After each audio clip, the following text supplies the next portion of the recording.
Hello दोस्तों, पंजाब में काफ़ी ठंड हो गई है और नवंबर, दिसंबर, जनवरी एंड मिड फ़ेब तक काफ़ी ठंड रहेगी।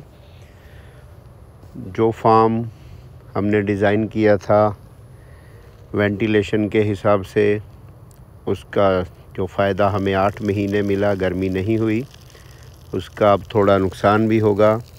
और हमें उस ठंड को रोकने के लिए जो इस वेंटिलेशन की वजह से आएगी, इस पूरे फार्म को एक बार बंद करना पड़ेगा। दिन के समय जब धूप आएगी, हम इनको पर्दों को उठा देंगे और धूप के जाते ही पर्दे फिर गिरा दिए जाएंगे ताकि बाहर से ठंडी हवा यहाँ ना आए।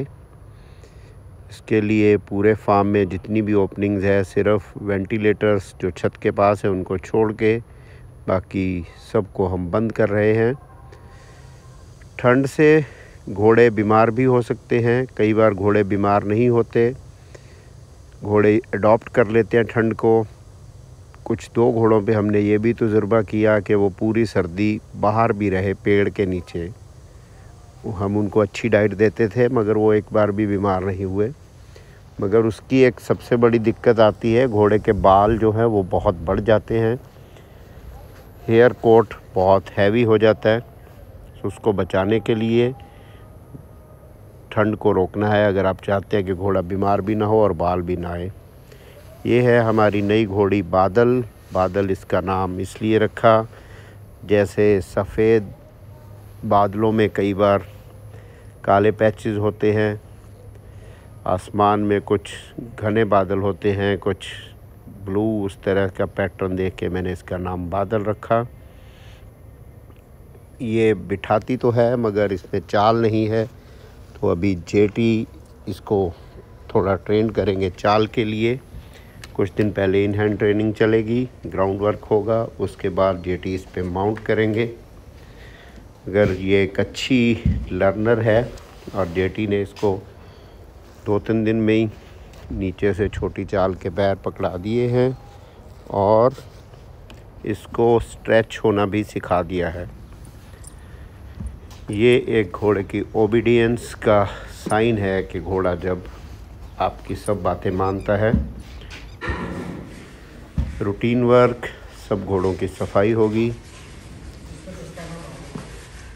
पप्पू जी और गैना जी घोड़ों की सफाई और मालिश कर रहे हैं।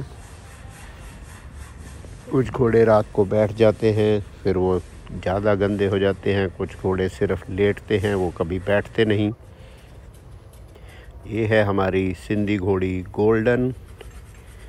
इसकी सेहत इम्प्रूव करने की हम पूरी कोशिश कर रहे हैं, मगर ये थोड़ी चूज़ी है और खाना थोड़ा कम खाती है।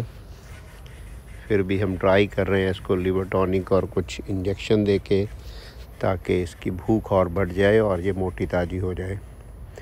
आपकी सब एफ़र्ट्स के बाद भी सब घोड़े एक जैसी सेहत में नहीं हो पाते, क्योंकि उसमें बहुत कुछ घोड़े पे भी डिपेंड करता है।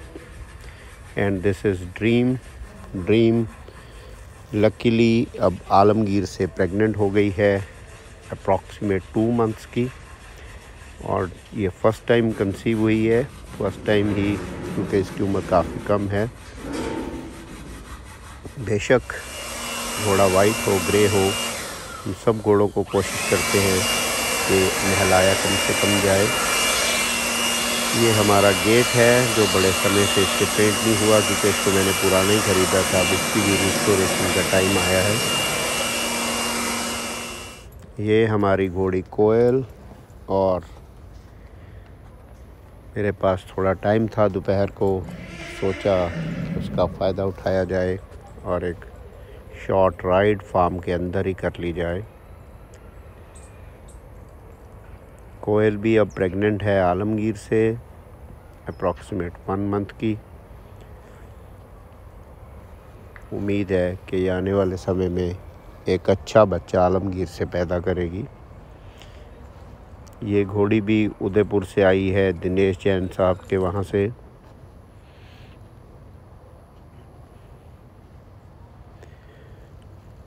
हमारा तो शौक़ ही घोड़ों का राइडिंग से शुरू हुआ, तो मैं तो कभी भी कोई मौका नहीं छोड़ता राइडिंग करने का।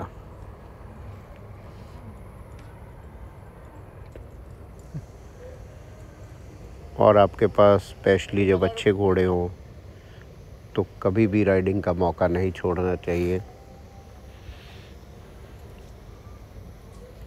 और फार्म के अंदर ही छोटा ट्रैक होने की वजह से बाहर जाने से भी बच जाते हैं। एज़ यूजुअल आलमगीर और गुंडी दोनों अपने अपने खेल में मस्त हैं। गुंडी को नहीं खोलते तो वो भौंक भौंक के पूरा फार्म सिर पे उठा लेती है। सो बेटर है, अब देखा जाएगा जो होगा। अगर गुंडी जैसे उसकी उम्र बढ़ रही है वो खूब चालाक हो गई है, अभी वो इस घोड़े की जग में नहीं आती और अब उसके चोट लगने का चांस कम है। चलिए दोस्तों, enjoy the video. Bye bye till next video. Thank you very much.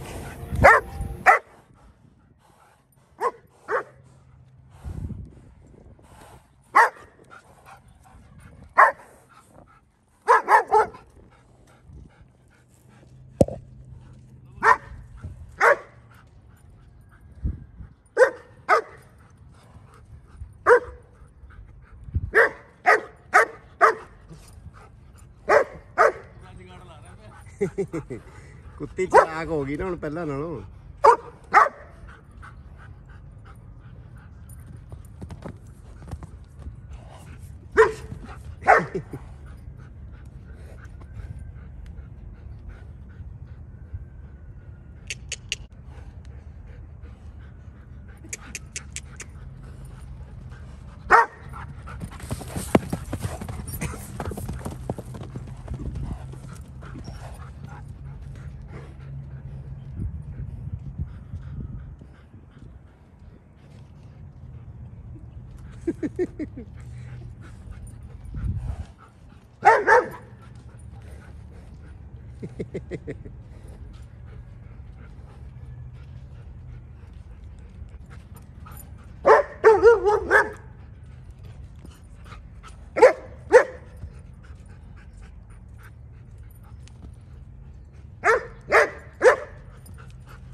Hehehe